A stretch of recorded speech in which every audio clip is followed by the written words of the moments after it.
देखिए, पिछले श्लोक से इस श्लोक में कोई विशेष अंतर नहीं है। जो पिछले श्लोक में बात दोहराई जा रही है वही बात इसमें भी दोहरा दी जा रही है। मनुष्य कर्म के फल की आसक्ति को छोड़ देता है। जो व्यक्ति कर्म के फल की आसक्ति को छोड़ देता है और अपने में ही संतुष्ट रहता है, वह किसी बाहरी सुख पर निर्भर नहीं करता। उसका जो सुख दुख है वो बाहरी चीजों पर नहीं रहता, वो अपने आप में संतुष्ट और सुखी रहता है। और पूरी तरह से कर्म में लगे रहने पर भी कर्म बंधन में नहीं बंधता है। अब बताइए, अरे कुल मिला के फिर कर्मयोग की परिभाषा हो गई कि संसार में कार्य करते हुए संसार में ना फंसना। भाई, जो तत्वज्ञानी मनुष्य होता है या जो कर्मयोगी मनुष्य होता है वो संसार के सारे काम करता है, लेकिन वो किरदार के रूप में करता है।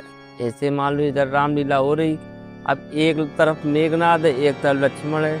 लक्ष्मण को भी ढंग से पता है कि मैं रोल कर रहा हूँ, हैं, और मेघनाद को भी पता है मैं रोल कर रहा हूँ, लेकिन वो निभाते कितने अच्छे से अपने अपने रोल को।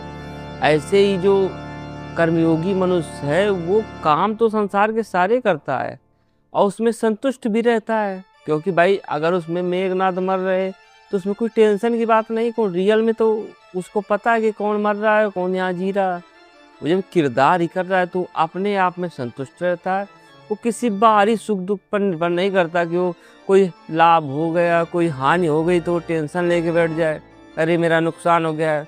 उसका सुख दुख जो है वो आत्म संतुष्ट होता है, उसका सुख दुख उसके अंदर होता है, ना कि कोई चीज़ वो बाहर खोजता है। और जो साधारण मनुष्य हैं वो बाहरी जीवन पर निर्भर हैं, कहीं सम्मान मिला, कहीं अपमान मिला, कहीं लाभ हुआ, कहीं हानि हुई, उसी से सुखी दुखी हुआ करते हैं।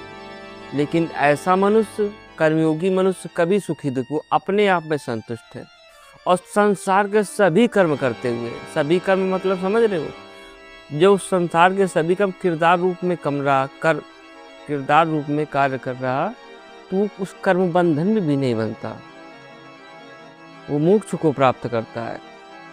सबसे सटीक यही है कि आदमी को कर्मयोग अपनाना चाहिए, क्योंकि कर्मयोग में आप विषयों का भोग भी कर सकते हैं। आप संसार के सारे कार्य करते हुए संसार में नहीं बनते। अन्य जो साधना है वो कठिन है।